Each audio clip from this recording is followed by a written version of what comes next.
Hi hello അസ്സലാമു അലൈക്കും welcome back to our channel. പുതിയൊരു വീഡിയോയിലേക്ക് എല്ലാ കൂട്ടുകാർക്കും സ്വാഗതം. എന്തൊക്കെയാണ് എല്ലാവരും വിശേഷം? എല്ലാവർക്കും സുഖമാണെന്ന് വിചാരിക്കുകയാണ്.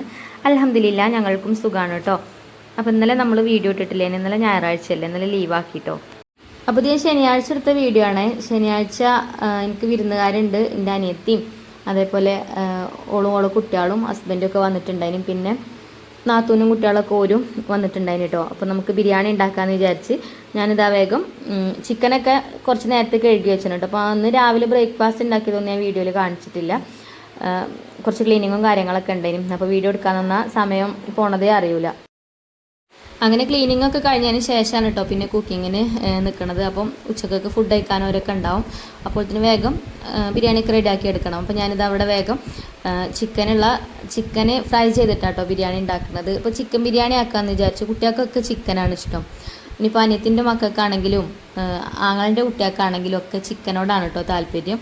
ഇവിടെ അങ്ങനെ തന്നെയാണ്. ഇവിടെ ബീഫ് കഴിക്കണവരുണ്ട്, അങ്ങനെ വലിയ കുഴപ്പമില്ല ബീഫായാലും ചിക്കനായാലൊക്കെ. പക്ഷേ അവിടുത്തെ മക്കൾക്കൊക്കെ ചിക്കനോടാണ് താല്പര്യം.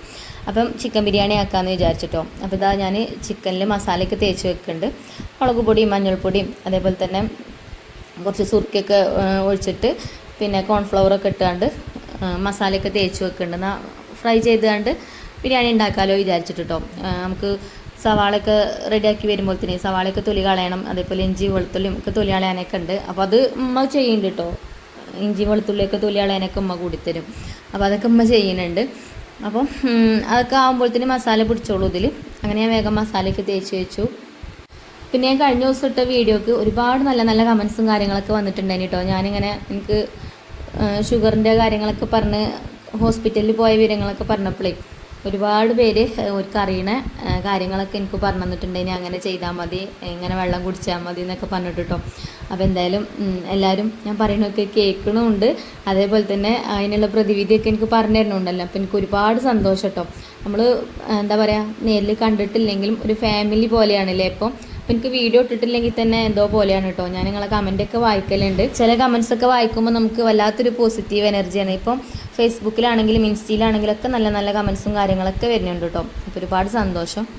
അപ്പോൾ ചിക്കനിലെ മസാലയൊക്കെ തേച്ച് വെച്ചിട്ടുണ്ട്. ഇനി ബീഫ് അടുപ്പത്ത് വെക്കാമെന്ന് കരുതിട്ടോ. അപ്പോൾ ബീഫൊക്കെ മൺചട്ടിക്ക് ഇട്ട് കൊടുത്തു. അതിക്ക് കുറച്ച് ചെറിയ ഉള്ളി ഒക്കെ ഇട്ട് കൊടുത്തിട്ടുണ്ട്. പിന്നെ ഇഞ്ചി വെളുത്തുള്ളിയൊക്കെ ചതച്ച് വെച്ചതൊക്കെ ഇട്ട് കൊടുത്തു. ഇനി മസാലപ്പൊടികളൊക്കെ ഞാനൊന്ന് ഇങ്ങോട്ട് ചൂടാക്കി എടുത്തിട്ടാണ് കേട്ടോ ചേർത്ത് കൊടുക്കുന്നത്. നമ്മൾ സാധാ മസാലപ്പൊടികൾ തന്നെ, മുളക് പൊടിയും മഞ്ഞൾപ്പൊടിയും മല്ലിപ്പൊടിയും ഗരം മസാലയും ഒക്കെ കേട്ടോ. അതേപോലെ ജീരകം പൊടിച്ചതില്ലേ ഇനി. അപ്പോൾ ഞാൻ ജീരകം അങ്ങനെ തന്നെ ഇട്ട് കൊടുത്തേക്കാണ് കേട്ടോ. അതിക്ക് ബീഫൊക്കെ ഇട്ട് കൊടുത്തേക്കാണ്. ഇതിലല്ല, ജീരകം വറുത്ത് പൊടിക്കുന്ന വീഡിയോ ഒക്കെ ഞാൻ ഇതിൻ്റെ മുന്നേ ചെയ്തിട്ടുണ്ടായിരുന്നല്ലോ. അത്യാവശ്യം നല്ല വ്യൂസൊക്കെ കിട്ടിയിട്ട് അതിന് ജീരകം അണ്ടിപ്പരിപ്പൊക്കെ വറുത്താണ്ട് പൊടിയാക്കി വെച്ചാൽ നമുക്ക് ഇതേപോലെ ബീഫൊക്കെ കറി വെക്കും. ബീഫുക്കും ചിക്കനിലും മട്ടനിലും ഒക്കെ ചേർക്കട്ടോ. നല്ല ടേസ്റ്റുമാണ്. അപ്പം ഇപ്പം എൻ്റെ അടുത്ത് കഴിഞ്ഞിട്ടുണ്ട്. ഇനി ഇൻഷാ അല്ലാഹ് പൊടിച്ച് വെക്കണം. അങ്ങനെ മസാലപ്പൊടികളൊക്കെ കൈക്ക് ഇട്ട് കൊടുത്തു. പിന്നെ കറിവേപ്പിൻ്റെലും ഉപ്പൊക്കെ ഇട്ടിട്ട് കൈ കൊണ്ട് നല്ലോണം ഒന്ന് കുഴച്ച് കുറച്ച് വെള്ളം ഒഴിച്ച് കൊടുക്കുന്നുണ്ട് കേട്ടോ. ഒരുപാട് വെള്ളം ഒഴിക്കണില്ല, കുറച്ച് വെള്ളം ഒഴിച്ചിട്ട് അങ്ങനെ അടുപ്പത്ത് വെച്ചിട്ട് വേവിച്ചെടുക്കാം. അപ്പോൾ ആദ്യം അത്യാവശ്യം നല്ലോണം തീ കത്തിച്ച് കൊടുക്കും.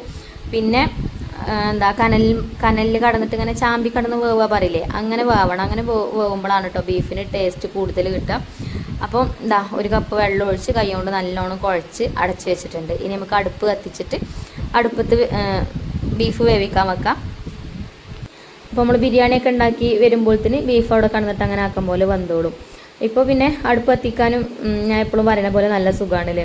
പിന്നെ വേനൽക്കാലം ആയതുകൊണ്ട് മഴക്കാലം ആകുമ്പോഴാണ് അടുപ്പ് കത്തിക്കിട്ടാൻ കുറച്ചൊരു പ്രയാസം ഉണ്ടാവും. എന്നാലും നല്ല ഉണങ്ങിയ ഓലക്കൊടിയൊക്കെ നമ്മളിപ്പോൾ തന്നെ ഒക്കെ വെട്ടിയൊക്കെ റെഡിയാക്കി വെക്കുകയാണെങ്കിൽ മഴക്കാലത്ത് നമുക്ക് അടുപ്പ് കത്തിക്കാനൊന്നും ബുദ്ധിമുട്ടൊന്നും വരില്ല. അപ്പോൾ എനിക്ക് കുറച്ച് ഓലക്കൊടിയൊക്കെ വെട്ടി വെക്കാനുണ്ട് കേട്ടോ. അപ്പോൾ കുറച്ച് തിരക്കുണ്ട്. ഇപ്പം ഹോം ഷോപ്പിൻ്റെ ഒക്കെ വർക്കുകളും ഒക്കെ ഇതിൻ്റെ ഇടയിൽ കൂടെ അങ്ങനെ ചെയ്യുന്നുണ്ട്. അപ്പോൾ അതൊക്കെ ഒന്ന് ലെവലാക്കിയിട്ട് കുറച്ച് മഴക്കാലത്തിന് വേണ്ടിയിട്ട് ഒരുങ്ങണം ഇൻഷാ അല്ലാഹ്. ഇതുവരെ എനിക്ക് വിറക് പൊരിയൊന്നും ഇല്ലേനി കേട്ടോ. വിറക് പൊരി അറിയാൻ ഇങ്ങനെ ഷീറ്റ് ഇടലേനി ഞാൻ വിറകുമ്പോൾ. അപ്പോൾ മഴ പെയ്താലും എന്നാലും അതിൻ്റെ അടിയിൽ കൂടെയൊക്കെ ചെറുതായിട്ട് വെള്ളമൊക്കെ പോകും. ഇപ്പോൾ പിന്നെ നമ്മൾ ഈ പുറത്തത്തെ അടുപ്പിൻ്റെ അവിടെ ഷീറ്റല്ല ഓടൊക്കെ മേഞ്ഞതുകൊണ്ട് മഴ കൊള്ളൂലല്ലോ. അപ്പോൾ അവിടെ വെക്കാനൊക്കെ നമുക്ക് സൗകര്യമായില്ലേ. അപ്പം ഇനി കുറച്ച് ഓലക്കൊടിയൊക്കെ വെട്ടി റെഡിയാക്കി വെക്കണം ഇൻഷാ അല്ലാഹ്. അപ്പോൾ ഇനി നമുക്ക് ബിരിയാണി ഉണ്ടാക്കട്ടോ. അപ്പോൾ ഞാനിവിടെ നെയ്യും കുറച്ച് വെളിച്ചെണ്ണയും മിക്സാക്കിയിട്ട് അതിലിതാ പിന്നെ സവാളയും അണ്ടിപ്പരിപ്പ് മുന്തിരിയൊക്കെ ഫ്രൈ ചെയ്ത് കോരി മാറ്റിയിട്ടുണ്ട് കേട്ടോ. പിന്നെ ഇതാ അതൊക്കെ കോരിമാറ്റി ആ നെയ്യും ഞാൻ വേറെ പാത്രത്തേക്ക് മാറ്റിയിട്ടുണ്ട്. നമുക്ക് ബിരിയാണി ദം ചെയ്തെടുക്കുമ്പോൾ അതിൻ്റെ അടിയിൽ ലെയറായിട്ട് ഒഴിച്ചു കൊടുക്കാൻ വേണ്ടിയിട്ട്. പിന്നെ ചിക്കൻ ഫ്രൈ ചെയ്യാൻ വേണ്ടിയിട്ട് വെച്ചു.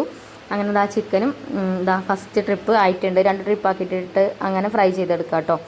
അപ്പം നല്ലോണം അങ്ങോട്ട് മൊരിച്ചെടുക്കുകയൊന്നുമില്ല, ജസ്റ്റ് ഒന്ന് ഫ്രൈ ആക്കി എടുക്കുക. 2 വശം ഒന്ന് മൊരിച്ചെടുത്താൽ മതി. പിന്നെ ദമ്മിൽ കടന്നിട്ട് അങ്ങനെ വേവുമല്ലോ ചിക്കൻ. അങ്ങനെ ചിക്കനൊക്കെ ഫ്രൈ ചെയ്തെടുക്കുന്നുണ്ട്. പിന്നെ അതിൻ്റെ ഇടയിൽ ഇതാ നമ്മളെ ബീഫൊക്കെ ഒന്ന് പോയി നോക്കിയപ്പോൾ ബീഫിനാണെങ്കിൽ നല്ലോണം തീ കത്തുന്നുണ്ട് കേട്ടോ. അപ്പോൾ ഫസ്റ്റിൽ കുറച്ച് നേരം ഇങ്ങനെ കത്തി കഴിഞ്ഞാലും പിന്നെ ഇങ്ങനെ ഞാൻ നേരത്തെ പറഞ്ഞ പോലെ ഇങ്ങനെ ചാമ്പി കടന്നിട്ട് വേവണം കേട്ടോ. അല്ലെങ്കിൽ എളുപ്പം വെള്ളം വറ്റുതീത്തെ ഇങ്ങനെ നല്ലോണം അങ്ങോട്ട് ആളി കത്തി കഴിഞ്ഞാൽ. അപ്പോൾ പിന്നെ അടി പിടിക്കാനും ചാൻസ് ഉണ്ട്. അപ്പോൾ ഞാൻ അതൊക്കെ ഒന്ന് ഇളക്കി കൊടുത്ത് അടച്ച് വെച്ച് പിന്നെ ഇവിടെ നമ്മളെ പുറത്തത്തെ കല്ലടുപ്പുണ്ടല്ലോ അതിന്മേൽ അരി തിളപ്പിച്ചിട്ടുള്ള വെള്ളം വെച്ചിട്ടുണ്ട് കേട്ടോ. മസാല നമ്മളിവിടെ റെഡിയാക്കാം. അപ്പോൾ ചിക്കനൊക്കെ ഫ്രൈ ചെയ്ത് ആ ഒരു ഓയിലിൽ തന്നെയാണ് കേട്ടോ നമ്മൾ സവാളയും ഫ്രൈ ചെയ്തെടുക്കുന്നത്, ബിരിയാണിക്കുള്ള മസാല റെഡിയാക്കണത് കേട്ടോ. അങ്ങനെ സവാളയൊക്കെ ഇട്ട് കൊടുത്ത് ഉപ്പൊക്കെ ഇട്ട് കൊടുത്ത് സവാള നല്ലോണം വഴന്ന് വരട്ടെ. അപ്പം നമ്മൾ അതിനുമോളുണ്ട് കേട്ടോ ഇവിടെ. അതിനുമോളോട് ഇങ്ങനെ ഓരോ കാര്യങ്ങൾ ചോദിക്കുന്നുണ്ട് ഞാൻ. അങ്ങനെ സവാളയൊക്കെ വഴന്ന് വന്നിട്ടുണ്ട്. പിന്നെ ഇഞ്ചി വെളുത്തുള്ളി ചതച്ചതൊക്കെ ചേർത്ത് കൊടുക്കുന്നുണ്ട്. അതേപോലെ പച്ചമുളകും ഒക്കെ ചതച്ച് വെച്ചിട്ടുണ്ട്. അങ്ങനെയൊക്കെ അതിൽ ഇട്ട് കൊടുക്കുന്നുണ്ട്. പിന്നെ ഇവിടുത്തെ ഉമ്മാൻ്റെ വിശേഷങ്ങളൊക്കെ കമൻറ്റ് ബോക്സിൽ കൂട്ടുകാർ ചോദിക്കാറുണ്ട്. ഉമ്മാൻ്റെ ഇദ്ദ കഴിഞ്ഞോ എന്ന് ചോദിച്ചിട്ടുണ്ടായിന്. ഇദ്ദ കഴിഞ്ഞിട്ടുണ്ട് കേട്ടോ. ഇദ്ദ കഴിഞ്ഞ് ഉമ്മ ഇളച്ചൻ്റെ വീട്ടിലാണിപ്പോൾ. അതുപോലെ തന്നെ നമ്മൾ അനിയത്തിക്കുട്ടീൻ്റെ വിശേഷങ്ങളൊക്കെ ചോദിക്കാറുണ്ട്. അപ്പം അൽഹംദുലില്ലാ കുഴപ്പമൊന്നുമില്ല, സുഖമാണ് ഉമ്മാക്കും അനിയത്തിക്കുട്ടിക്കും ഒക്കെ കേട്ടോ. പിന്നെന്താ ഇഞ്ചി വെളുത്തുള്ളിയും പച്ചമുളകൊക്കെ ഇട്ട് കൊടുത്തു. പിന്നെ തക്കാളി ഇട്ട് കൊടുത്തു. തക്കാളി ഞാൻ കുറച്ച് അധികം എടുത്തിട്ടുണ്ട് കേട്ടോ. എനിക്ക് ബിരിയാണീൻ്റെ മസാലയ്ക്ക് തക്കാളി കൂടുതൽ ചേർക്കുന്നത് ഇഷ്ടമാണ് കേട്ടോ. ആ തക്കാളി ഇങ്ങനെ മസാലയിൽ ഇങ്ങനെ കിടക്കണം. ഞാനിതൊക്കെ പറയുന്നുണ്ട്, പക്ഷെ എനിക്ക് തിന്നാൻ പറ്റില്ല കേട്ടോ. ഞാൻ ഇപ്പോൾ ആയുർവേദ മരുന്നല്ല കുടിക്കുന്നത്. പിന്നെ ബിരിയാണി ഒന്നും കഴിക്കാൻ പറ്റില്ല. ബിരിയാണി ഒന്നും കഴിക്കാൻ പറ്റില്ല എന്ന് പറഞ്ഞിട്ടില്ല, പക്ഷേ ഓയിലി ഫുഡൊക്കെ ഒഴിവാക്കണം എന്നാണ് പറഞ്ഞിട്ടുള്ളത്. അതുപോലെ തന്നെ അരി ഭക്ഷണം ഒന്നും കഴിക്കാൻ പറ്റില്ല. ഉച്ചക്ക് മാത്രം 1 കപ്പ് ചോറ് കഴിക്കാൻ പറ്റുള്ളൂ എന്നൊക്കെ പറഞ്ഞിട്ടുണ്ട് കേട്ടോ. അപ്പോൾ എനിക്കിത് എന്തായാലും പറ്റില്ല. അപ്പോൾ ഞാൻ രാവിലത്തെ എന്തെങ്കിലുമൊക്കെ കഴിക്കാമെന്ന് വിചാരിക്കുന്നുണ്ട്. അപ്പോൾ ഇതിക്ക് ഇടാനുള്ളതൊക്കെ ഇട്ട് കൊടുത്തിട്ടോ. മസാലപ്പൊടികൾ ഇട്ട് കൊടുത്തു. കുരുമുളക് പൊടിയും അതേപോലെ മഞ്ഞൾപ്പൊടിയും മല്ലിപ്പൊടി ഇട്ടിട്ടില്ല. കുരുമുളക് പൊടിയും മഞ്ഞൾപ്പൊടിയും ബിരിയാണി മസാലയും ആണ് കേട്ടോ നമ്മൾ ഇട്ട് കൊടുത്തിട്ടുള്ളത്. പിന്നെ ജീരകം നമ്മളെ ബിരിയാണി മസാലയിലുണ്ട്, അതുകൊണ്ട് ജീരകപ്പൊടി പ്രത്യേകിച്ച് വേറെ ചേർത്തിട്ടില്ല. പിന്നെ ഞാൻ ചിക്കനൊക്കെ ഇട്ട് മിക്സ് ചെയ്തെടുത്തതിന് ശേഷമാണ് ഓർമ്മ വന്നത് തൈരും നാരങ്ങനീരും ചേർത്തിട്ടില്ല എന്നുള്ളത്. പിന്നെ ഞാൻ തൈരും നാരങ്ങനീരൊക്കെ അതും ചേർത്ത് കൊടുത്തു. അങ്ങനെ നമ്മളെ ചിക്കൻ ബിരിയാണിക്കുള്ള മസാല ഇവിടെ റെഡി ആയിട്ടുണ്ട് കേട്ടോ. ഒന്ന് മിക്സ് ചെയ്തെടുത്തതിന് ശേഷം നമുക്ക് ഫ്ലെയിം ഓഫാക്കാം. പിന്നെ ഉപ്പൊക്കെ നോക്കിയിട്ട് വേണമെന്നുണ്ടെങ്കിൽ ചേർത്ത് കൊടുക്കുക. ഉപ്പും പുളിയും ഒക്കെ ചെക്ക് ചെയ്തിട്ട് വേണമെങ്കിൽ ചേർത്ത് കൊടുക്കുക. അങ്ങനെ ഫ്ലെയിമൊക്കെ ഓഫാക്കി. പിന്നെ അരി ഞാനിതിൻ്റെ അടിയിൽ കഴുകി വെച്ചിട്ടുണ്ടതിന്. അപ്പം നമുക്ക് അരി ഇട്ട് കൊടുക്കാം കേട്ടോ. ഇവിടെ വെള്ളമൊക്കെ തിളച്ചിട്ടുണ്ട്. ആ വെള്ളത്തിക്കും അതേപോലെ നമ്മളെപ്പോഴും ചേർക്കണ പോലെ തന്നെ കുറച്ച് മല്ലിയിലയും ഒക്കെ കട്ട് ചെയ്തതൊക്കെ ഇട്ട് കൊടുത്തു കേട്ടോ. പിന്നെ ഏലക്ക, ഗ്രാമ്പൂ, പട്ട അതൊക്കെ കുറച്ച് നേരത്തെ ചേർത്തിട്ടുണ്ട്. ഇനി നമുക്ക് അരി ഇട്ട് കൊടുക്കാം. അരി ഇട്ട് കൊടുത്തു കഴിഞ്ഞാൽ പിന്നെ ഇതിൻ്റെ അടുത്തൊന്നും പോകില്ല കേട്ടോ. പിന്നെ ഇതിൻ്റെ അടുത്ത് തന്നെ ഉണ്ടാവും, ചുറ്റിയും പറ്റി നിൽക്കും. അല്ലെങ്കിൽ എന്താ അറിയോ, വേഗം വേവേറും. വേവേറി കഴിഞ്ഞാൽ പിന്നെ ഒന്നിനും പറ്റില്ല. വേവ് പാകത്തിന് കിട്ടിയെങ്കിലല്ലേ ബിരിയാണി നന്നാവുള്ളൂ. പിന്നെ നമുക്ക് ഒറ്റയ്ക്ക് കഴിക്കാനാണെങ്കിൽ പിന്നെ കുഴപ്പമില്ല. ധാരയിലൊക്കെ ഫുഡ് കഴിക്കാൻ ഉണ്ടാവുമ്പോൾ നമുക്കൊരു പേടിയല്ലേ. അങ്ങനെ നമ്മളെ ബിരിയാണീൻ്റെ മസാലയൊക്കെ ഞാൻ ദം ചെയ്തെടുക്കണ ചെമ്പൊക്കെ ഇട്ട് കൊടുത്തിട്ടുണ്ട്. പിന്നെ ഒരു 2-3 തിളച്ചപ്പോൾ തന്നെ ഊറ്റാനായിട്ടുണ്ടായിന് കേട്ടോ. അങ്ങനെ ഞാൻ അരിയും ഊറ്റിയിട്ട് കൊടുക്കുന്നുണ്ട്. അപ്പോൾ അരി ഇങ്ങനെ പൊട്ടി വരുന്ന സമയത്ത് തന്നെ ഊറ്റിൽ തുടങ്ങണം കേട്ടോ. ഇല്ലെങ്കിൽ എന്താ അറിയോ, ഞാനിത് അടുപ്പത്ത് നിന്ന് ഇറക്കി വെക്കൂല, പിന്നെ ഇങ്ങനെ അവിടെ കിടന്ന് തിളക്കല്ലേ, അപ്പോൾ വേറാൻ ചാൻസ് ഉണ്ട്. അപ്പോൾ ഞാൻ നോക്കിയപ്പോൾ അരി ഇങ്ങനെ പൊട്ടി വരുന്നുള്ളൂ. അപ്പോൾ ഒന്നും കൂടി ഒരു തലയും കൂടി തിളക്കട്ടെ വിചാരിച്ചുകൊണ്ട് നിന്നിട്ടോ. അങ്ങനെ ഇപ്പോൾ ആയിട്ടുണ്ട്. അപ്പോൾ ഇനി നമുക്ക് ഊറ്റിയിട്ട് കൊടുക്കാം. പിന്നെ അതേപോലെ തന്നെ നമുക്ക് കമൻറ്റ് ബോക്സിൽ ഒരുപാട് കമൻറ്റുകൾ വരുന്നതാണ്. ഇപ്പോൾ 2 കിലോ ബിരിയാണിക്ക് നിങ്ങൾ എത്രയാണ് സവാള എടുക്കൽ, തക്കാളി എടുക്കൽ എന്നൊക്കെ ചോദിക്കലുണ്ട്. അപ്പോൾ ഞാൻ അതിൻ്റെയൊക്കെ ഡീറ്റെയിൽ ആയിട്ടുള്ള വീഡിയോ തന്നെ ചെയ്തിട്ടുണ്ട് കേട്ടോ. അപ്പോൾ ഓരോന്നിനും നമുക്കിങ്ങനെ 1 സ്പൂൺ മസാലപ്പൊടിയുള്ള മസാലയ്ക്ക് എത്ര സ്പൂണാണ് മസാലപ്പൊടികളൊക്കെ ഇട്ട് കൊടുക്കുക എന്നൊക്കെ അങ്ങനെയൊക്കെ ചോദിക്കാറുണ്ട് കേട്ടോ. അപ്പോൾ അങ്ങനെയൊന്നും പറഞ്ഞാൽ എനിക്ക് അത്ര കറക്റ്റിലൊന്നും അറിയില്ല കേട്ടോ. ഞാൻ പറയലില്ല എപ്പോഴും ഒരു മട്ടക്കണക്കാണെന്നുള്ളത്. ഞാൻ പിന്നെ 2 കിലോനോ 3 കിലോനോ അങ്ങനെയൊന്നും നോക്കിയിട്ടൊന്നും അല്ല കേട്ടോ. ഞാൻ എൻ്റെ ഒരു കൈക്കണക്കിനനുസരിച്ചിട്ട് മസാലപ്പൊടികൾ ചേർക്കലാണ്. അല്ലാതെ എനിക്ക് കറക്റ്റായിട്ട് അങ്ങനെ പറഞ്ഞു തരാൻ അറിയില്ല. 5 കിലോ ബിരിയാണിൻ്റെ ഒക്കെ ഞാൻ ആ വീഡിയോയിൽ പറഞ്ഞിട്ടുണ്ടാവും. പിന്നെ എനിക്ക് ഓർമ്മ ഉണ്ടാവില്ല എന്നോട് ചോദിച്ചാൽ. അപ്പോൾ നിങ്ങൾ ഇങ്ങനെ സെർച്ച് ചെയ്ത് നോക്കിയാൽ മതി കേട്ടോ. ഹൈഫ കിച്ചൺ അല്ലെങ്കിൽ ബീഫ് ബിരിയാണി, ചിക്കൻ ബിരിയാണി എന്നൊക്കെ 2 kg ആണെങ്കിൽ 2 kg, അല്ലെങ്കിൽ 5 kg ആണെങ്കിൽ 5 kg, 3 kg, 4 kg ഒക്കെ ഞാൻ ഇട്ടിട്ടുണ്ട്. അങ്ങനെ ഒന്ന് സെർച്ച് ചെയ്ത് നോക്കിയാൽ മതി. അപ്പോൾ ആ വീഡിയോ വരും. അപ്പോൾ അതിൽ ചിലപ്പോൾ കറക്റ്റായിട്ട് ഞാൻ പറഞ്ഞിട്ടുണ്ടാവും. അതേപോലെ തന്നെ സവാളൻ്റെയും തക്കാളിൻ്റെയും ഇഞ്ചിൻ്റെയും വെളുത്തുള്ളിൻ്റെ ഒക്കെ കണക്ക് അങ്ങനത്തെ വീഡിയോയിൽ പറഞ്ഞിട്ടുണ്ടാവും കേട്ടോ. റെസിപ്പി വീഡിയോ ആക്കിയിട്ട് ഇട്ടിട്ടുള്ള. അപ്പോൾ ചില കമൻറ്റിനൊന്നും ഞാൻ റിപ്ലൈ തരാത്തത് അതുകൊണ്ടാണ്. എനിക്ക് കറക്റ്റായിട്ട് അങ്ങനെ ചോദിക്കുമ്പോൾ അറിയൂല, അതുകൊണ്ടാണ് കേട്ടോ. അപ്പോൾ ഇതാ നമ്മളെ ബിരിയാണിയൊക്കെ ദമ്മിലായിട്ടുണ്ട്. നെയ്യൊക്കെ ഇട്ട് കൊടുത്തിട്ടുണ്ട്. അതേപോലെ അണ്ടിപ്പരിപ്പ് മുന്തിരിയൊക്കെ ഫ്രൈ ചെയ്തതൊക്കെ ഇടയിലിടയിൽ നാത്തും ചേർത്ത് കൊടുത്തിട്ടുണ്ട് അതിന് കേട്ടോ. അപ്പോൾ ഞാനിത് ഊറ്റി തീക്ക് ഇട്ട് കൊടുക്കുകയും ചെയ്തു. ഇനി ഇതാ ഫോയിൽ പേപ്പർ വെച്ചിട്ട് നമുക്കൊന്ന് അടച്ചു കൊടുക്കാം. ഫോയിൽ പേപ്പർ വെച്ച് അടച്ചാൽ എന്താ അറിയോ, ആവി പുറത്ത് പോവില്ല, നല്ലോണം ദമ്മ് കയറും ചെയ്യും ബിരിയാണിക്ക് എപ്പോഴും ടേസ്റ്റ് കിട്ടണമെങ്കിൽ ദമ്മ് നല്ലോണം കയറണം, നല്ല ടേസ്റ്റ് കിട്ടുള്ളൂ, അപ്പോഴേ ദം ബിരിയാണി ആവുള്ളൂ. അങ്ങനെ ഞാനത് അടുപ്പത്ത് വെച്ച് കനലൊക്കെ അങ്ങോട്ടും ഇങ്ങോട്ടും നീക്കിയതിന് ശേഷം ഓലക്കൊടി വെച്ചിട്ട് ഒന്ന് കത്തിക്കുന്നുണ്ട് കേട്ടോ. അപ്പോൾ ചില ആൾക്കാർ പറയും ഇങ്ങനെ ഓലക്കൊടി വെച്ച് കത്തിച്ചാൽ പുക ചോക്കും. ഒരു പുകയും ചോക്കൂല കേട്ടോ. പുകയിക്കാഞ്ഞാൽ മതിയാണ്, കത്തണം കേട്ടോ. കത്തി കഴിഞ്ഞാൽ കുഴപ്പമൊന്നുമില്ല. അങ്ങനെ അതിൻ്റെ അടപ്പ് വെക്കാൻ മറന്നിട്ടുണ്ടായിരുന്നു. പിന്നെ അടപ്പൊക്കെ വെച്ച് ഒരു വെയിറ്റൊക്കെ വെച്ച് കൊടുത്തിട്ടുണ്ട്. ഇനി ഈ കനൽമേൽ അങ്ങനെ കടക്കൂട്ടോ. കനൽ ഞാൻ നടുക്കുന്ന് അപ്പുറത്തേക്കും ഇപ്പുറത്തേക്കൊക്കെ അങ്ങനെ നീക്കി കൊടുക്കും. നടുക്കന്നെ ആയി കഴിഞ്ഞാൽ ചിലപ്പോൾ അടിയിൽ പിടിക്കാൻ ചാൻസ് ഉണ്ട്. അപ്പോൾ അത് ആയി, ദമ്മിലായി. പിന്നെ നമ്മളെ ബീഫും വന്നിട്ടുണ്ട് കേട്ടോ. അപ്പോൾ ഞാൻ എണ്ണയൊന്നും ഇല്ലാതെ കുറച്ച് ബീഫ് എനിക്ക് മാത്രം മാറ്റി വെക്കുന്നുണ്ട് കേട്ടോ. ഞാനിപ്പം ഡയറ്റിങ്ങിലല്ലേ, അപ്പം അധികം എണ്ണുള്ള ഫുഡൊക്കെ ഞാൻ ഒഴിവാക്കലാണ് ഇപ്പോൾ. അപ്പോൾ നമുക്ക് ബീഫ് കഴിക്കണതിന് കുഴപ്പമൊന്നുമില്ല. പക്ഷേ അങ്ങനെ പൊരിച്ചൊക്കെ കഴിക്കണ അത് അത്ര നല്ലതല്ല, ആയുർവേദ മരുന്നല്ലേ കുടിക്കണത്. അപ്പോൾ എനിക്ക് മാത്രം അങ്ങനെ കുറച്ച് മാറ്റി വെച്ചിട്ടുണ്ട്. പിന്നെ ബാക്കിയുള്ളത് തൂമിച്ചെടുക്കണുണ്ട് കേട്ടോ.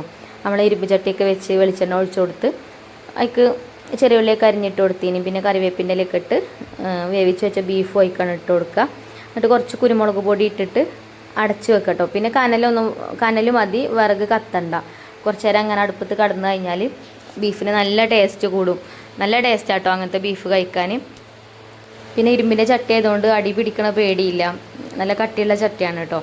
അങ്ങനെ നമുക്ക് അതൊന്ന് മിക്സ് ചെയ്തെടുത്തിട്ട് ഇതോടെ അടച്ച് വെക്കുക. തീയൊക്കെ ഞാൻ നേരത്തെ പറഞ്ഞ പോലെ തന്നെ അപ്പുറത്തെ അടുപ്പത്തേക്ക് മാറ്റി കൊടുക്കുക. അപ്പോൾ നമ്മൾ വിറക് നല്ല വിറകായതുകൊണ്ടേ നല്ല കനലുണ്ടാവും അടുപ്പിൽ.